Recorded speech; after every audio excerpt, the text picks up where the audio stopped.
행복한 안식일입니다. 한 주 동안 하나님의 위로하심과 또 하나님의 보호하심을 또 경험하시면서 잘 사셨나요? 네. 하나님께 정말 감사드립니다. 오늘은 마가복음 10장 17절로 22절에 있는 말씀을 함께 보면서 또 이것을 통해 얻을 수 있는 교훈들, 하나님께서 주시는 은혜들을 좀 나눠보고자 합니다. 마가복음 10장 17절부터입니다.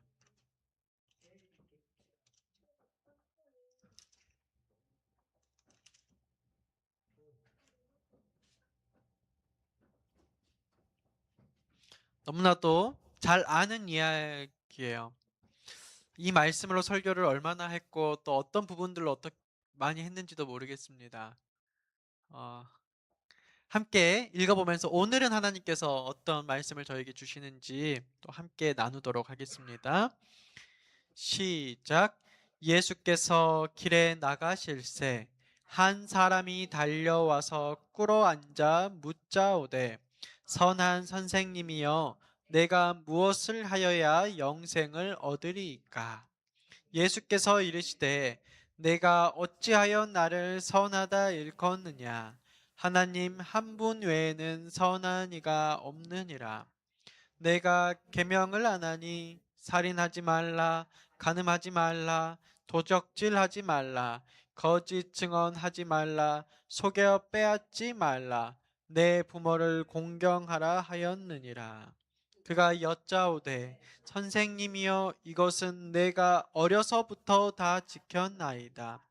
예수께서 그를 보시고 사랑하사 이르시되 내게 아직도 한 가지 부족한 것이 있으니 가서 내게 있는 것을 다 팔아 가난한 자들에게 주라. 그리하면 하늘에서 보화가 내게 있으리라. 와서 나를 따르라 하시니 그 사람은 재물이 많은 고로 이 말씀으로 인하여 슬픈 기색을 띠고 근심하며 가니라. 네.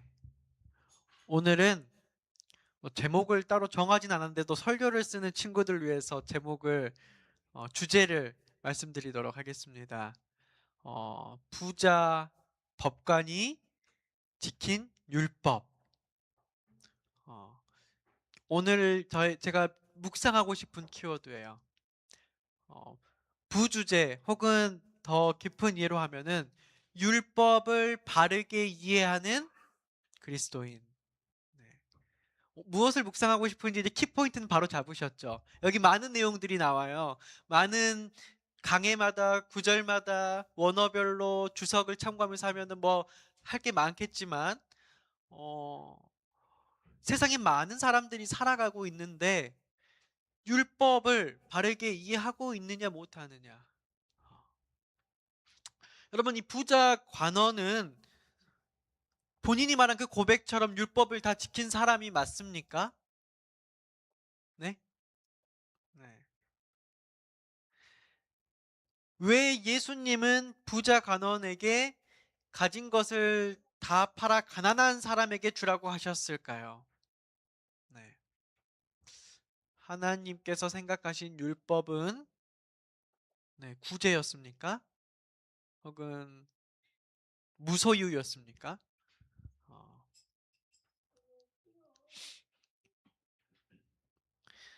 네, 부자 관원은 이 성경을 보면 매우 진실하고 훌륭한 청년인 것 같습니다. 특별히 어떤 흠이 있거나 문제를 찾을 수 없는 사람인 것 같아요. 그는 최선을 다해 율법을 순종하려고 노력했던 사람으로 보입니다. 그가 했던 자신과 말, 그리고 예수님께 찾아와서 간절히 무릎을 꿇고 했던 그 모든 맥락을 봤을 때 그는 정말로 예수님께 떳떳한 사람이었습니다. 그리고 그는 정직한 청년이었어요.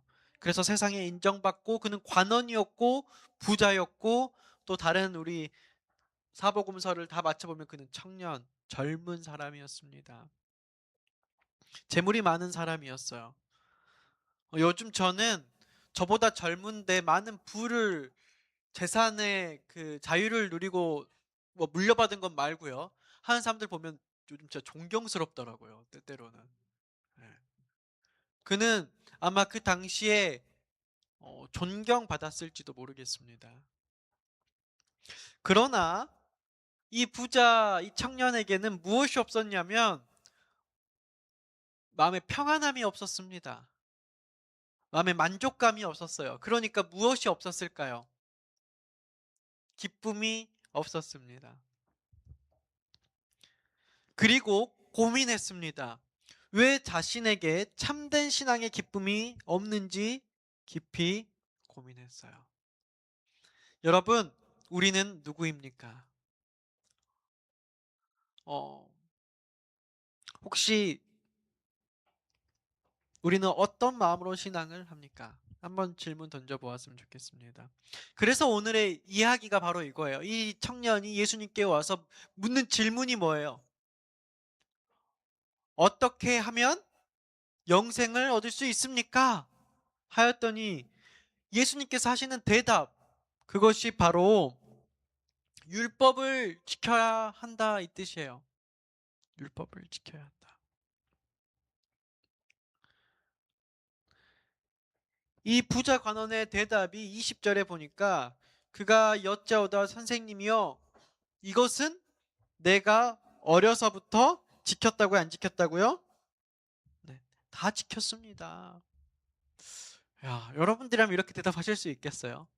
네. 살인하지 말라, 간음하지 말라, 도적질하지 말라, 거짓 증언하지 말라, 속여 빼앗지 말라, 내 부모를 공경하라 하였느니라.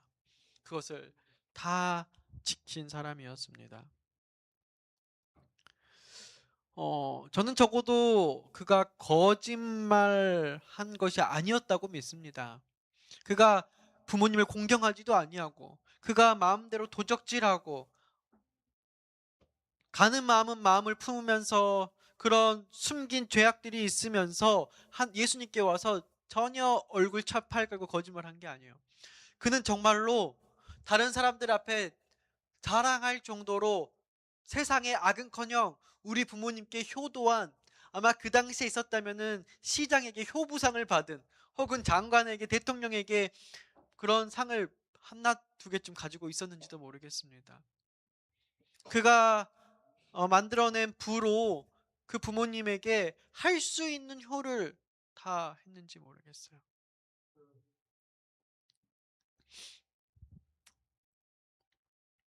틀린 고백이 아니었습니다.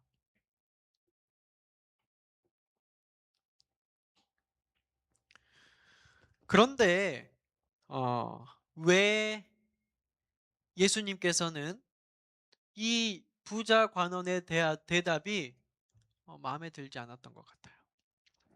여러분, 학교에서 선생님이 숙제를 내줬습니다. 그런데 최선을 다해서 이 아이가 숙제를 해서 가요. 근데 가서 보니까 선생님이 내준 책이 아니라 선생님은 뭐 수학책이나 영어책의 숙제를 내줬는데 나는 열심히 했다고 밤을 새서 했는데 과학책을 가지고 열심히 숙제를 풀어왔어요. 그러면 전혀 엉뚱한 페이지의 문제를 푼 이 숙제, 분명히 학생은 최선을 다해서 열심히 진심을 다해 노력했지만 숙제를 제대로 한 것입니까? 하지 않은 것입니까? 네. 아마 부자 청년도 마찬가지였던 것 같습니다. 이 부자 청년이 최선을 다해서 율법을 지켰습니다.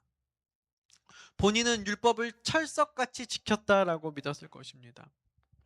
그러나 예수님의 눈에 그 부자 청년은 네, 율법을 지키는 사람이 아니었습니다. 그렇다면 여기서 질문. 이 부자 청년은 열성도 많고 진실되고 성실했는데 그는 왜 율법을 못 지켰을까요? 김경자 집사님이 아주 그와 같은 깊은 고민을 하고 있는 것처럼 느껴져요. 도대체 왜 그는 율법을 예수님께서 원하는 율법을 지키지 못했을까? 하려고 하는 거 다 하지 않았습니까?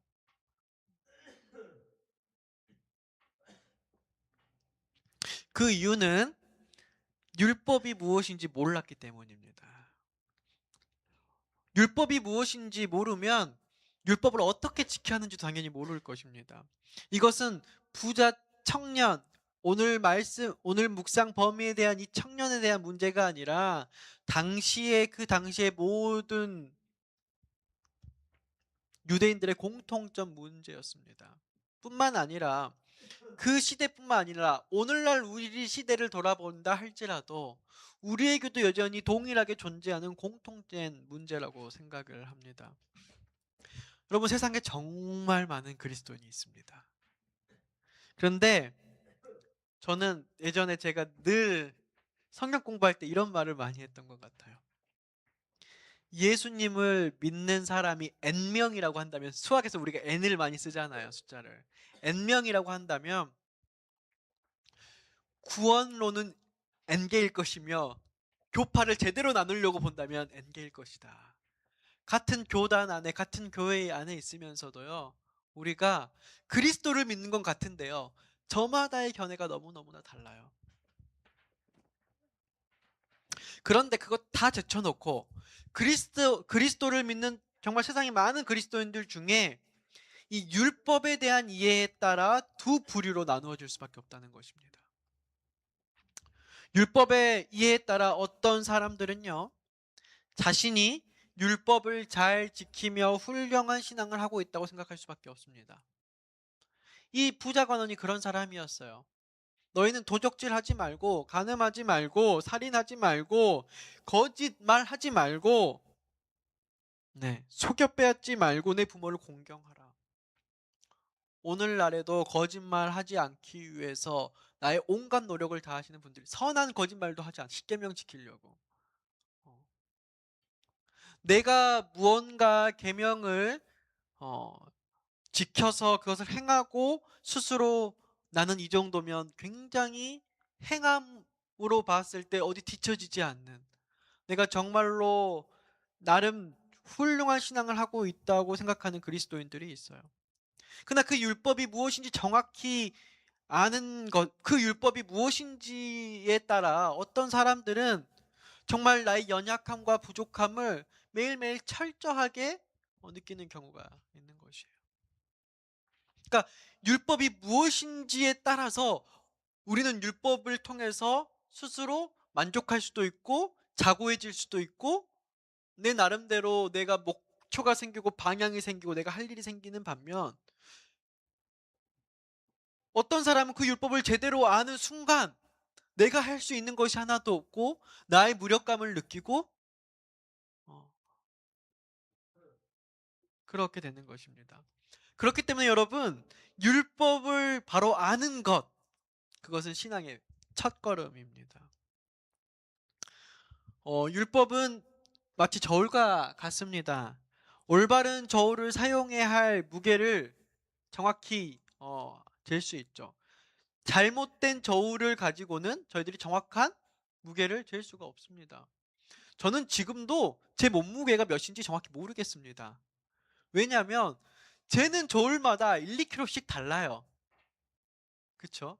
그러면 대충 뭐 이 정도지만 제가 정확한 무게를 아직도 전 잘 모르겠어요. 여기 가서 재면은 이렇고 저기 가서 재면 저렇고, 어쨌든 올바른 저울 위에 달아야지만 저희들이 정확히 알 수 있는 거예요. 율법도 마찬가지입니다. 율법을 정확히 알지 못하면 마치 잘못된 저울로 자신을 다는 것과 똑같아요. 그래서 잘못된 저울이 잘못된 정보를 줄 수밖에 없는 것처럼 우리들이 잘못된 율법을 가지고 잘못된 율법의 인식을 가지고 신앙을 한다면 우리는 우리 자신이 어떤 사람인지 알 수가 없는 것입니다. 누군가는 제가 이 저울에 가면은 그래도 내가 한 62, 3kg는 되네. 근데 제가 이 어떤 저울에 가면은 아직도 60kg가 안 되네. 58, 9네. 하루 이틀 차이인데 뭐가 맞는지 모르겠어요. 하루 이틀 차이에 그렇게 오르락내리락 하지는 않을 텐데. 그래서 이 부자 청년이 자기 상태를 몰랐던 거예요. 예수님께서 달아본 저울에선 분명히 부족한데 본인이 달고 있는 저울에는 본인이 율법이 너무나도 99점 100점인 거예요. 저는 어렸을 때부터 이 저울에 무게를 달았는데, 저는 어렸을 때부터 이 저울에, 이 율법 저울에 나를 달았는데 내가 부족함이 없다라고 합니다. 예수님. 그것 가지고 영생을 받는다라면 저는 문제가 없습니다. 예수님.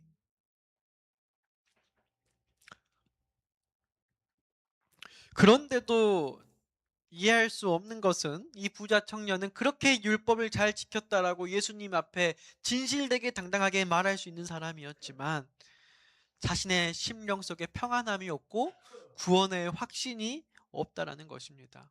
그럼에도 불구하고 여전히 나는 율법은 잘 지켰다라고 하는 것입니다.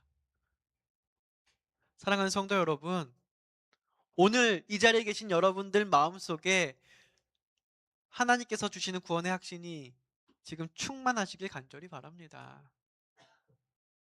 여러분이 아무리 헌금 잘하고 목사님이 이날 뭐 하자 그러면 내 일정까지 빼면서 봉사하고 뭐 이런 거 다 한다 할지라도 안식일 거룩하게 지킨다고 할지라도 여러분 마음속에 구원의 확신이 없고 평안이 없다면 어, 여러분들은 또 저는 여전히 심령이 가난하지 못한 것입니다.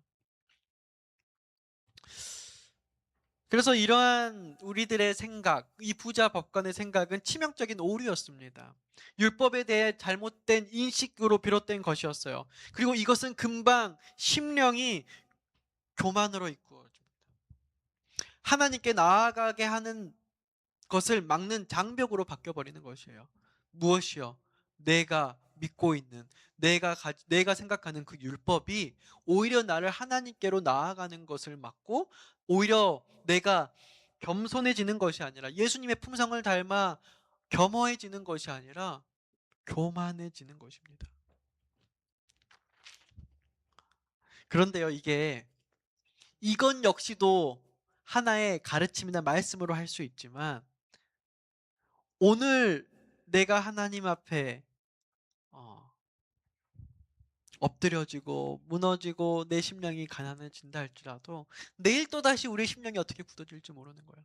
그래서 이 성령 충만함, 하나님께 성령을 간구하는 것은 매일매일 우리 스스로 해야 되는 일들입니다. 그래서 예수님께서 이렇게 말씀하셨습니다. 심령이 가난한 자는 복이 있나니 천국이 저희 것이며.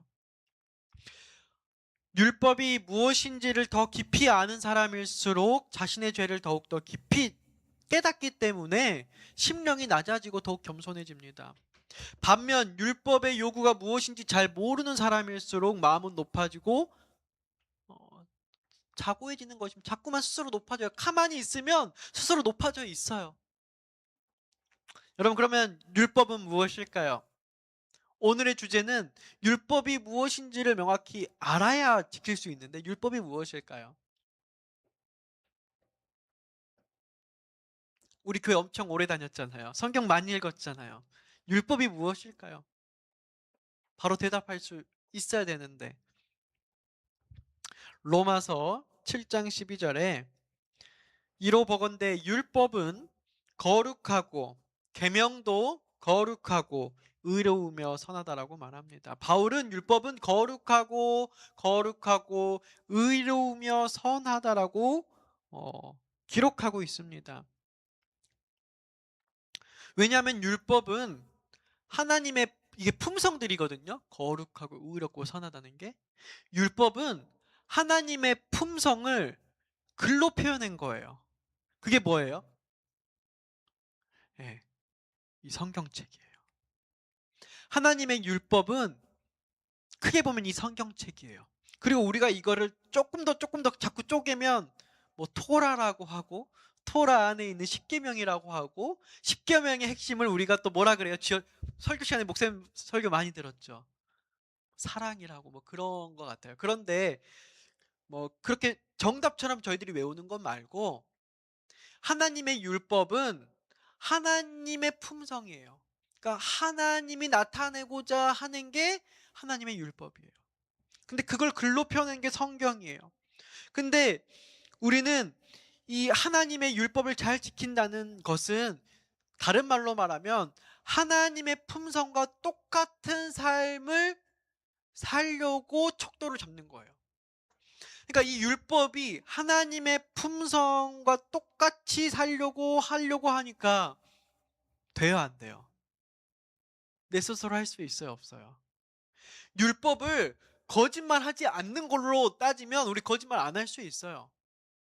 율법을 도적질하지 말라고 하면 우리 어떻게 도적질 안 할 수 있어요. 율법을 간음하지 말라 그러면 어떻게 해서든 눈을 파서라도 여자를 안 보고 살 수도 있어요. 그런데 율법은 그러한 것들이 글로 표현한 것들이고요. 그것으로 다 설명하지 못해서 이 땅에 누가 오셨나요? 예수님께서 오셔서 33년 우리와 함께 사셨어요. 그래서 이 글로 표현하지 못하는 것을 보면서 느낄 수 있게 하나님께서 인간으로 오셔서 우리에게 보여주셨어요.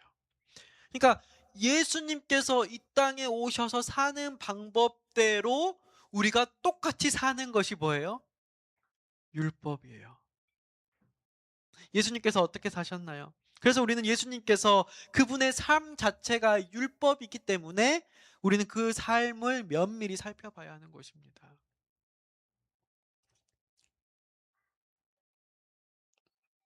그리스도는 어, 모든 믿는 자에게 의를 이루기 위하여 뭐가 되셨다고요? 네, 예수님께서 율법의 마침이 되셨어요. 율법에 순종하기 원하는 사람들은 매일매일 누구를 비춰보면 되냐면 예수님의 삶을 비춰보면 돼요. 그래서 우리가 어떠한 결정을 할 때 우리가 기도를 하는 이유가 뭐냐면 우리가 예수님의 삶을 비춰보기 위함이에요. 우리가 기도하는 이유는 예수님과 호흡하기 위함이에요. 우리가 매일매일 예수님으로부터 내 삶을 비춰보면은요, 내 자신을 바울의 편을 똑같이 할 수밖에 없어요. 배설물로 여길 수밖에 없어요. 절대 완고하고 딱딱하고 어떠한 특권층에 있는 그러한 신앙이 나올 수가 없는 것입니다.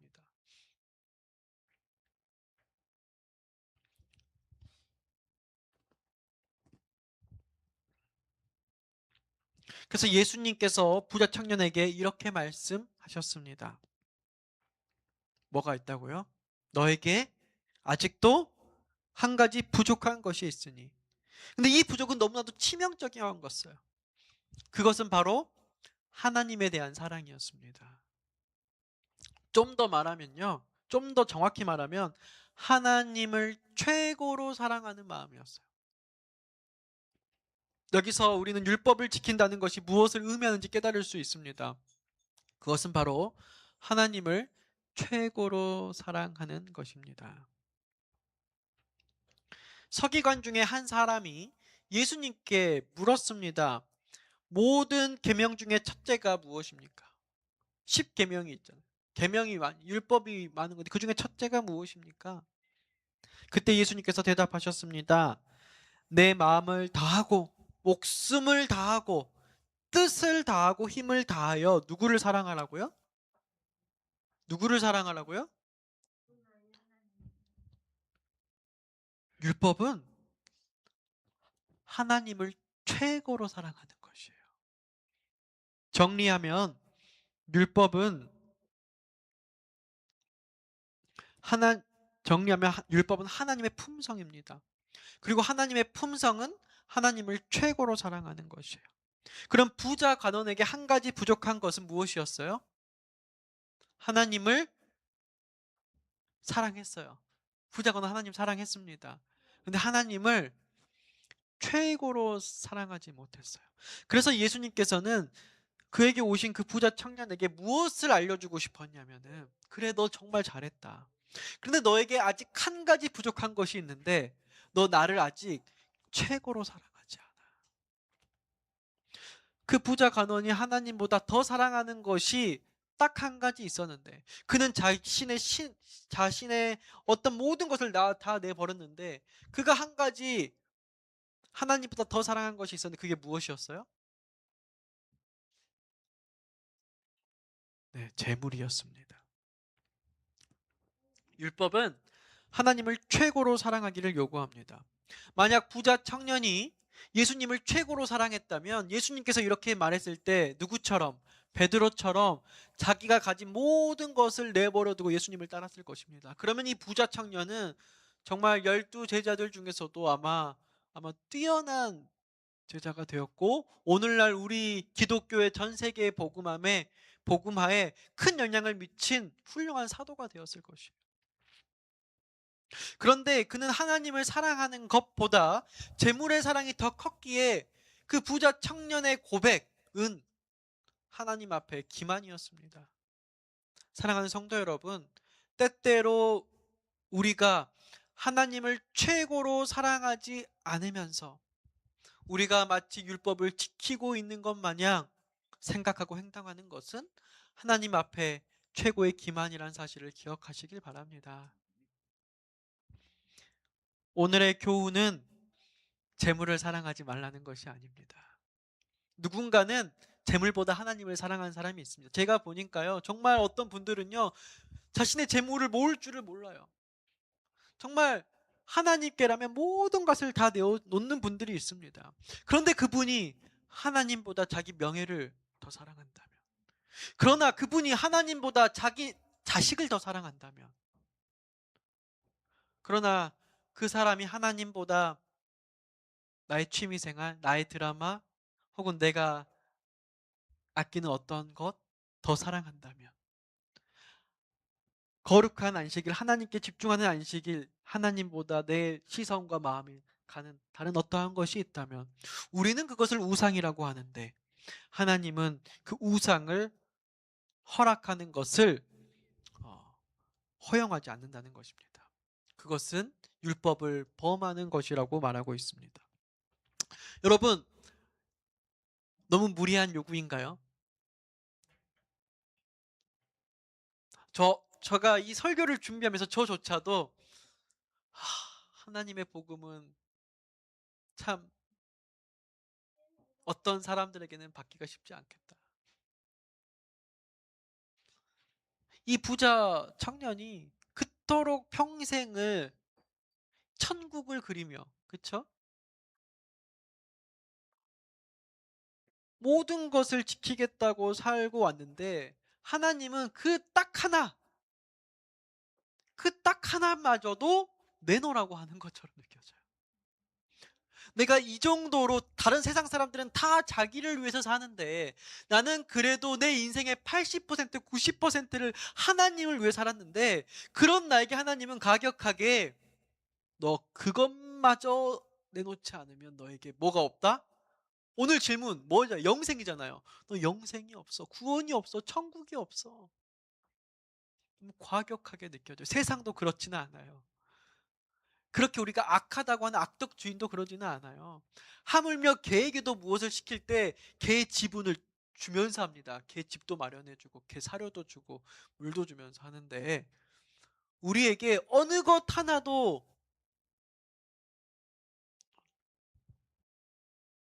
너무 지나친 요구 아니에요?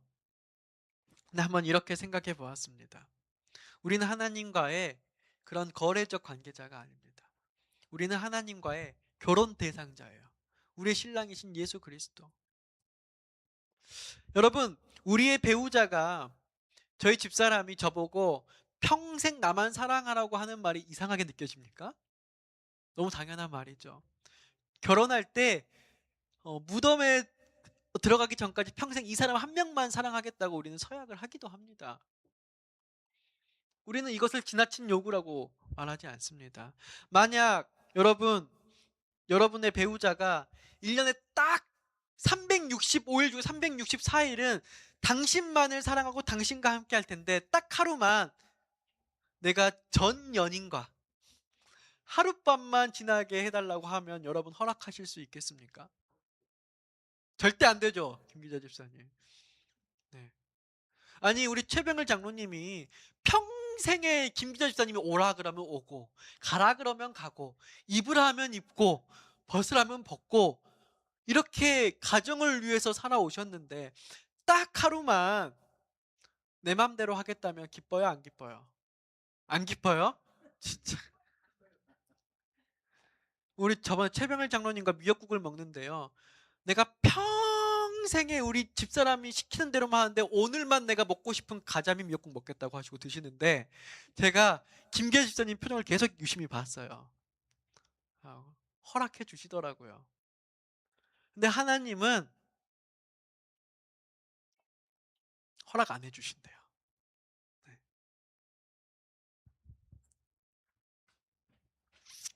오늘의 말씀을 정리합니다. 정리할 때 들어오셨으니까 됐습니다. 오늘 이 한 슬라이드만 다 보시면은요, 어쨌든 다 되는 거예요. 아, 여러분, 부자 청년은 심령이 부유한 자였습니까? 가난한 자였습니까? 어떻게 아세요? 앞에 다. 심령이 부유한 자였습니다. 네네. 이제 고칠 수 있으니까 됐습니다. 부자 청년이 이해하였던 율법이 잘못되었어요? 네. 잘못되었기 때문에 부자 청년은 심령이 가난하지 못했습니다. 그리고 그 율법은 하나님의 품성이며 그것은 하나님을 최고로 사랑하는 것이었습니까? 여러분 제가 답을 가지고 온 게 아니에요. 답을 드렸다고도 하지만 이 답을 준다고 한들 예수님께서 부자 청년에게 답을 줬거든요. 그런데 오늘의 이 본문 말씀의 끝은 부자 청년은 근심하여 예수님을 떠나갔다고 하고 그 어디에도 성경에 다시 등장하지 않습니다. 예수님께서는 우리에게 답을 주시지만 그 선택의 몫은 언제나 우리에게 있습니다. 여러분 오늘도 질문을 던지면 좋겠습니다. 내 자신에게. 부자 청년은 심령이 부유한 자였습니다. 가난하지 못했습니다. 심령이 가난한 자들에게는 그들에게 뭐가 있죠? 천국이 있는데 그는 영생, 그 천국을 구하는 사람인데 심령이 부유했어요. 그러니까 천국이 없어요. 그러면 부자 청년이 이해하였던 그가 평생에 어릴 때부터 잘 지켰다고 하는 율법이 무언가 잘못되었다라고 하는 거예요.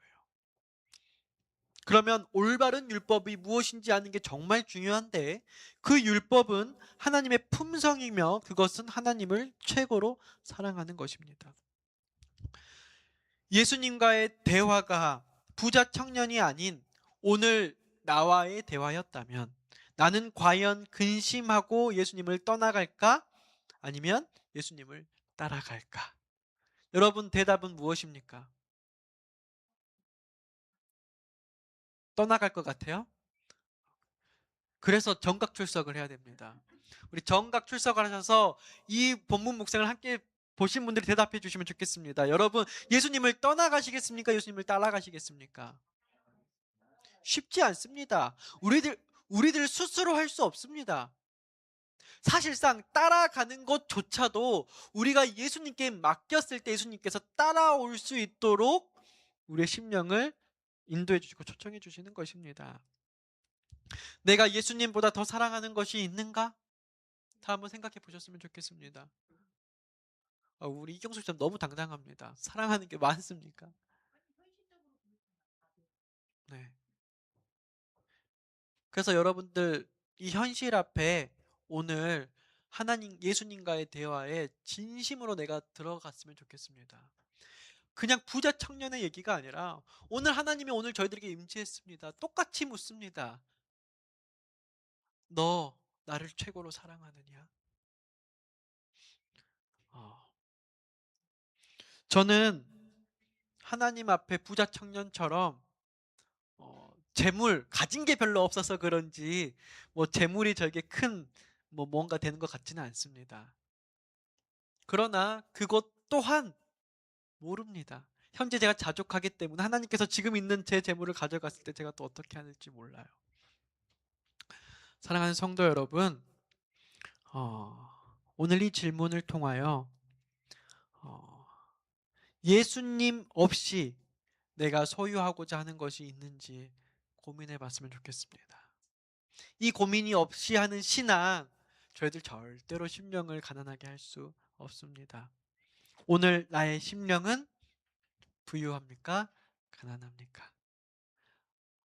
예수님께서 이 땅에 오셔서, 예수님께서 이 땅에 오신 이유는 그분의 품성을 이 세상 사람들에게 다 설명할 수 없는 부분을 예수 그리스도께서 직접 이 땅에 오셔서 성육신 하셔서 그분의 품성을 나타내고자 하는데, 그분께서 처음 우리들을 모시고 해변의 산에 올라가 하신 그 첫 번째 복, 우리에게 행복의 욕구가 있고 우리에게 복 받을 만한 욕구가 있는데, 그 복이 세상에 말한 복이 아닌 심령이 가난한 자들에게 주는 천국의 복, 여러분들이 영원한 생명수 예수 그리스도를 만나서 세상의 것, 잠깐 이 땅에 있을 잠깐의 것, 내가 취해서 노력해서 얻는, 언제든지 다시 사라질지 모르는 그러한 것에 빠져서, 그런 내 심령, 그렇게 내 스스로 부유하게 하는,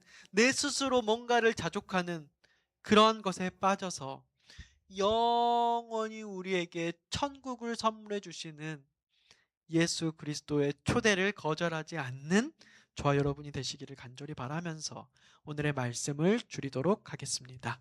감사합니다.